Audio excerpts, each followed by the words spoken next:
time for some real education. John Keats was an English Romantic poet born in 1795 and died in 1821. He was one of the main figures of the second generation of Romantic poets, along with Lord Byron and Percy Shelley, despite his works having been in publication for only 4 years before his death from tuberculosis at the age of 25. Today's poems and letters are some of the most popular and most analyzed in English literature. Some of his most acclaimed works are Ode to a Nightingale, Sleep and Poetry, and the famous sonnet on first looking into Chapman's Homer. Keats died at 25 of tuberculosis. It was a horrible death, a typical consumption death, with all of the coughing up blood. 25 years old, up to the age of 25, even though some of his earlier work was immature, juvenile, produced some of the most incredible lyric poetry in the history of the world.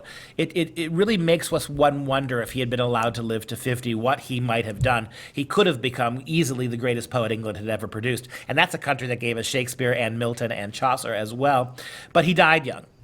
And he was a Romantic poet. So he was working on, at one point he was working on a work that was a kind of a longer work, Hyperion. It was very romantic about Greek mythology and the sun, and very typically romantic, emotional.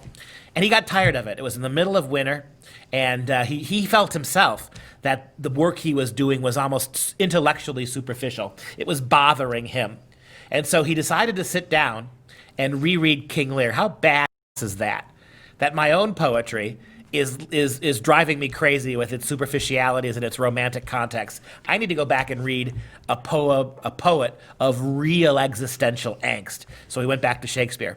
I can just see Shelley with a comforter around him, a cup of tea, hacking up blood, reading King Lear in the frozen depths of winter. And here's the poem he wrote about it, talking about the romance he's working on. O golden-tongued romance, with serene lute, fair-plumed siren, queen of far away, leave melodizing on this winter day. Shut up thine olden pages and be mute. All right? First 4 lines, talking about how he's putting aside his golden-tongued romance, serene lute, the fair-plumed siren. It's time to do something else, he says. Adieu. For once again, the fierce dispute betwixt damnation and impassioned clay must I burn through. I have never heard a better definition of King Lear, which I think is the greatest play Shakespeare wrote. It is the fierce dispute betwixt damnation and impassioned clay, a human being. He must burn through it again, he says. Once more, humbly essay the bitter sweet of this Shakespearean fruit.